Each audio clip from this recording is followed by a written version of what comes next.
guys. This is really, really exciting. Thank you all for coming. On behalf of IDOS, Core Design, and of course, Ms. Croft, I want to welcome you all for coming tonight and thank you. My name is Paul Baldwin. I'm the VP of Marketing here at IDOS.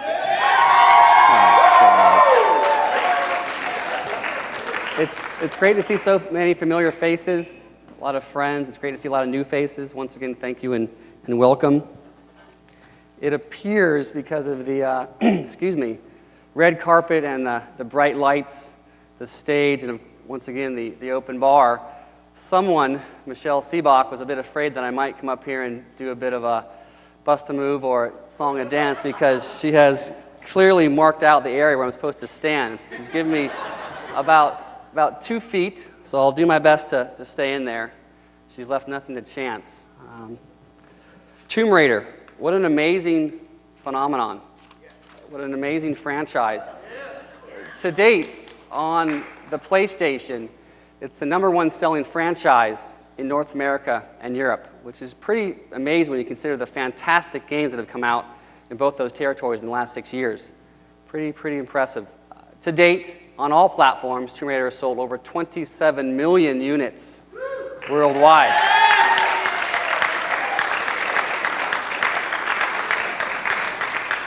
Obviously, lots of drunk IDOS people here tonight. But if you think about that, 27 million units, that's pretty staggering. Some of the folks at IDOS accounting, some of the bean counters, had some fun with that number. And if you take 27 million units, times that by the roughly 30 hours of gameplay per title, that is a whopping 810 million hours people have spent playing the game. And if you break that down a little bit more, that's 33 million days, 1.25 million months, and 93,000 years. A lot of folks have a lot of time in their hands. A lot of people need some jobs. Absolutely. Lara Croft, truly one of a kind. She is bigger than life. To a lot of people, to myself, she is very real. And on that note, I'd like to turn it over to Adrian Smith from Core Design.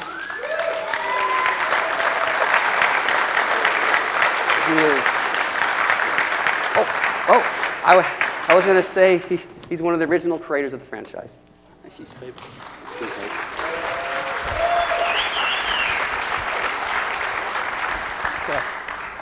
So glad that Paul's brought some of his family in the audience to cheer us on. Thanks, Paul. Thanks for the very elegant introduction, and good evening, everybody, and welcome to this spectacular location. I'm sure that you agree with me that it's a location really very befitting to Tomb Raider, and particularly to Lara. I wouldn't be at all surprised if she's not upstairs at the moment casing the joint to see what she can steal. I'm really pleased to be able to join you here this evening at this event, and more so to be able to tell you a little bit and also show you a little bit about the new game and why we feel it's so different. In order for me to do this, we actually have to look back towards the end of Tomb Raider 4, The Last Revelation, where we presume Lara was dead, buried inside a collapsing Egyptian tomb, never to see the light of day again. Well, I really have some shocking news for you. Contrary to popular rumours, she did die. Obviously brings me to the end of my presentation. So glad you laughed. Obviously, in true American soap opera style, Lara did survive the ordeal at the end of The Last Revelation. But whatever happened there has left its mark on her, and she's struggling to come to terms with her near-death experience. This ending of The Last Revelation was indeed the end of the Tomb Raider games as we all become to know and understand. But more importantly, it also heralds the beginning of a new chapter for Lara and Tomb Raider. So the woman that started it all has changed. She didn't die, but she is harder by as experienced. At the beginning of Angel of Darkness, we will see Lara in a situation that is alien to her. Everything that has come to understand and know about Lara, everything that has been available to Lara as the infamous female adventurer is suddenly turned upside down.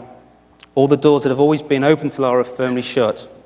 So this is not the adventure that you have become familiar with, but it is Lara's new world.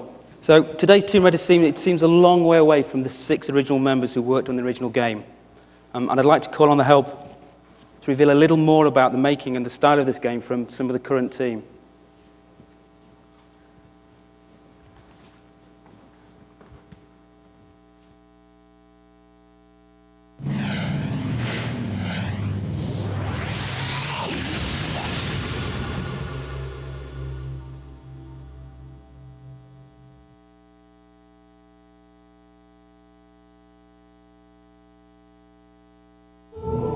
our vision is to take the player somewhere dark, a place they might not necessarily wish to go, but a place that they'll have to venture if they want to bring Lara back. This world is from the imagination, but based in reality. A dark world, a dangerous world, a world that reflects the change in Lara. It will be a new experience, one that will almost be shocking to people who have played Tomb Raider in the past. From the catacombs of the Louvre to the alleys of Prague, we searched for the seedier side of life. A world that you wouldn't normally see Lara in, but a world that she has no choice but to inhabit. Like her audience, like the game's consoles themselves, Lara has grown up. Her experiences in Tomb Raider 4 have forced her to question herself. This game will ask more questions of her. For the first time, Lara will have a moral choice to make. It's no longer a clear-cut case of good versus evil. This is a more complex tale which will ask more complex questions of the player. The player controls how the story develops much more than in previous Tomb Raiders.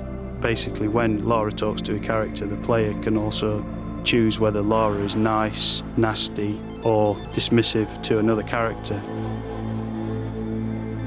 The player will choose which paths to take, which characters to trust, which lies to believe, and which enemy to face.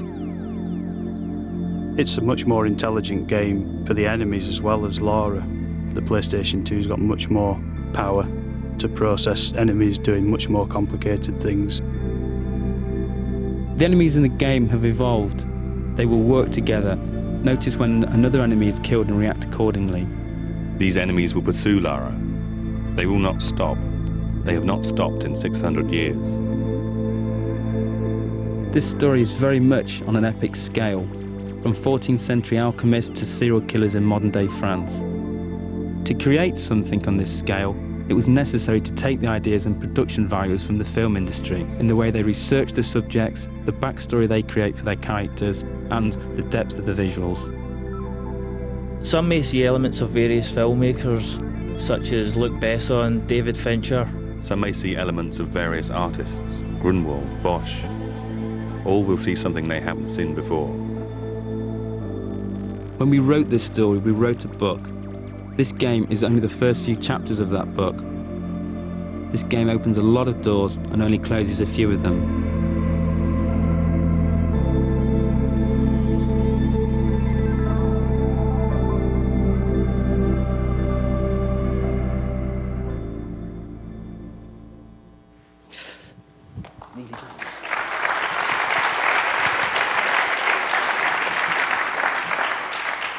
Can I just point out for the record that my eyes don't normally flash in the dark like they did on there. As you can sense, Tomb Raider Angel of Darkness will be a revolution for a new generation of gamers. Lara's been drawn reluctantly into a sinister, shadowy world. She's on the run and fighting for her life. This game will make you feel the same sense of excitement and awe that the players felt playing the original Tomb Raider game. Lara is back, and this is Tomb Raider's story like you've never imagined. She has a new edge. She's darker, harder, and in some serious trouble. Our Lara will impress you in the ways you won't believe, and you will get the first taste of things to come at E3. I'm very relieved to say that I've finished, and I'd now like to pass it over to Rob Dyer, President of Eidos Interactive, who will actually show you a little bit more of the game footage.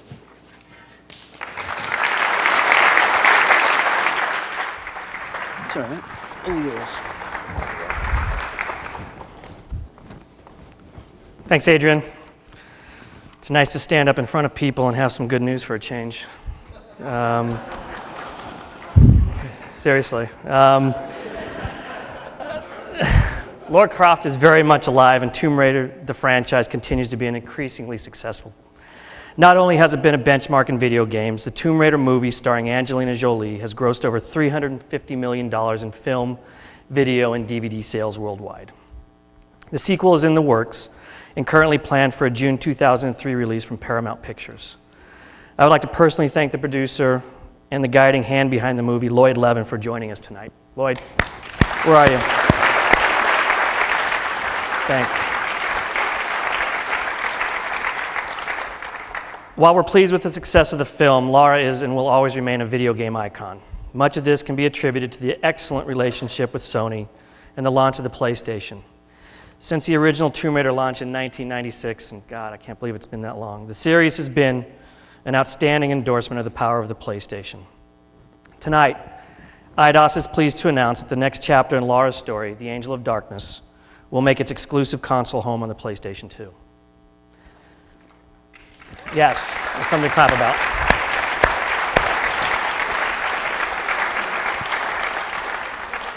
We're very excited to continue the heritage that was established on PlayStation. We look forward to furthering the relationship with Lara has with the PlayStation 2 owners. Among the factors influencing this decision were PlayStation 2's clear worldwide category leadership in terms of both brand and, more importantly, the audience numbers, and PlayStation 2's ability to deliver on Core's vision for the next step in the story. We are confident that millions of new and existing fans will be drawn to the adventures of Lara Croft on the PlayStation 2. I would also like to thank our partners from Sony for joining us here tonight. And now I'd like to turn it over to a brief Q&A. So please, any questions, please ask us. If not, that's okay too. We're still buying cocktails, so that's all right. If you don't have any Either questions. way. I know I need one. Yeah. Young lady. This relates to the second films coming out in 2003. And are you going to be following the same storyline as the game? Or is it going to be based in the Speaking Dark universe? Are you going to comment on that? Solely No, I think there's always been a fairly conscious decision that the Tomb Raider game runs its own sort of parallel track alongside of the movie, if you like. So it's fair to say that our game's taken a different route than the expectation, where the movie's going to be this time around.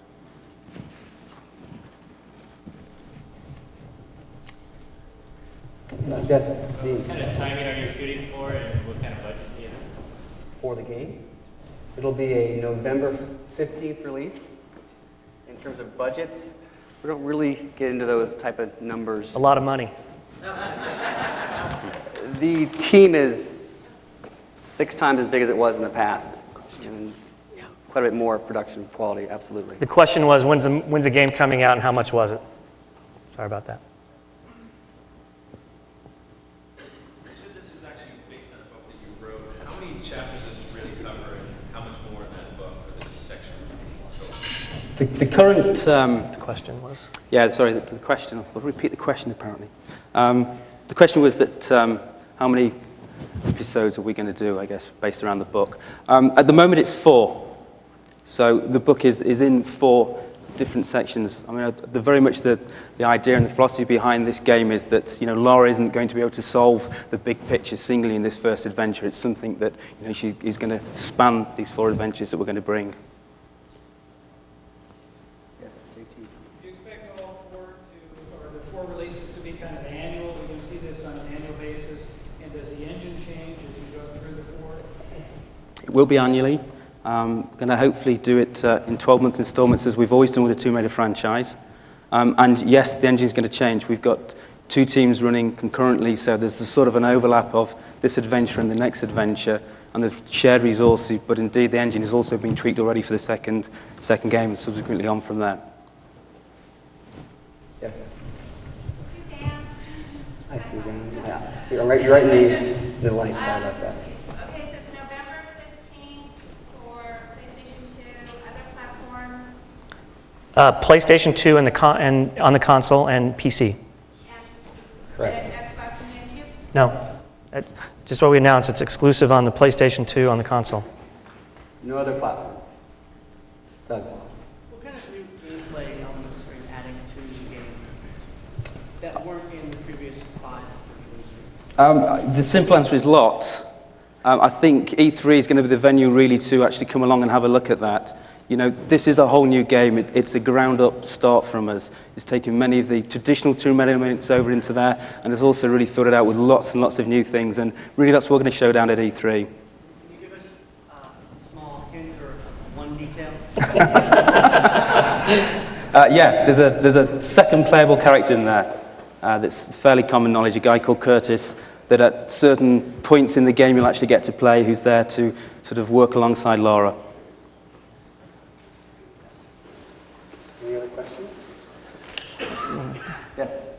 Yeah, with such a strong franchise, why just the PS2 as the only console to be released The question is, why just the PS2? Well, we're very, very excited about the numbers that the PS2 brings to the table, as well as the brand identity that it has. And very candidly, we want to make sure that we're tied to something that has that type of an installed base, as well as the brand identity.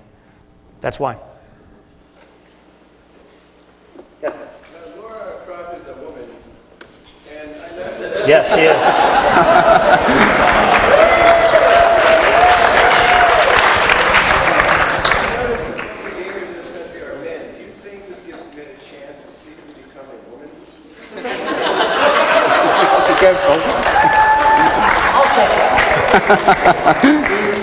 He acknowledged, he realized that Lara Croft was a woman. That was the first bit. He asked, the fact that she is a woman, does that give men an opportunity to be a woman?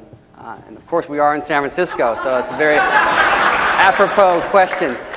I think clearly one of the reasons why the game has done so well is that she is a woman. And whether you're a young boy or a young girl or an older boy or older girl, she is very, very enticing, fantastic character. So it's really, makes no difference, really. She has brains and all that, right? Absolutely. She's first and foremost a very savvy, intelligent, athletic woman before we get to her curvaceous nature. Yes?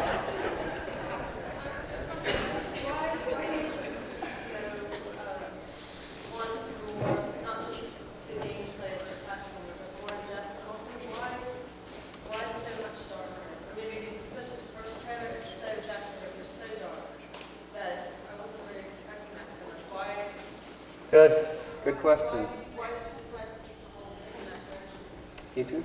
Yeah, I think, why we've taken Tomb Raider this way, I think for us, the end of The Last Revelation was really the end of those first 5 games that we produced.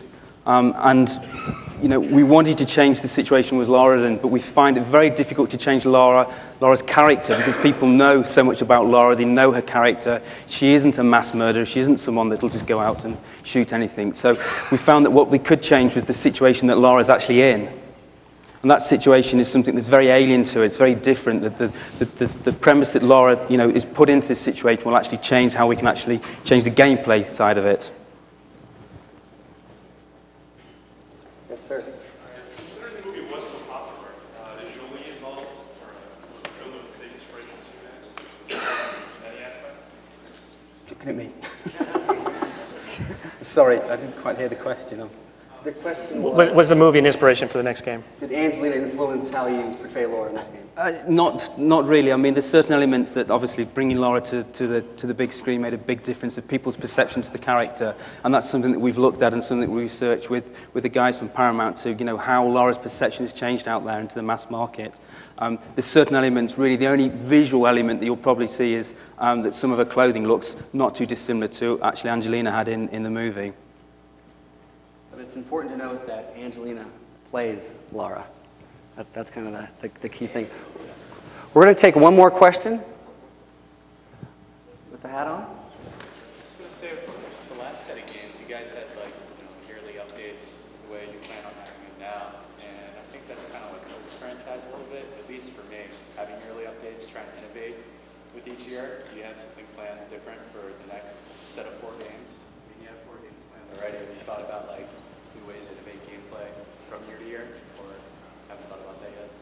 Yeah, no, absolutely. The question was, how do we keep it fresh year to year if we're going to do it year on year like we have in the past? Single the biggest difference for us is in the past we've done the game in a 12-month period. We finished one and then started another. And each game has been in total isolation to the last one. There's been very little thought at the end of the game to the next game, if you like. This time around, we actually spent 12 months sat in a room thinking about these 4 episodes, thinking about how we can get progression of characters, how we can change the story, how we can change the narrative through that, how we can introduce new elements from one game to the other game. So, we're running 2 teams, which is a big difference. One team working on The Angel of Darkness and one team working on the next game. So rather than being a 12-month development window, we've also got a 2-year development window on each of the games. So it's massively different, to be perfectly honest. Well, again, you also have to realize they have two separate teams working one game now and one game for Christmas of 2003. That's a good enough. Yeah. Well, thank you very much. We're going to continue upstairs. I've yet had a drink, so I'm going to have my first. Thank you very much.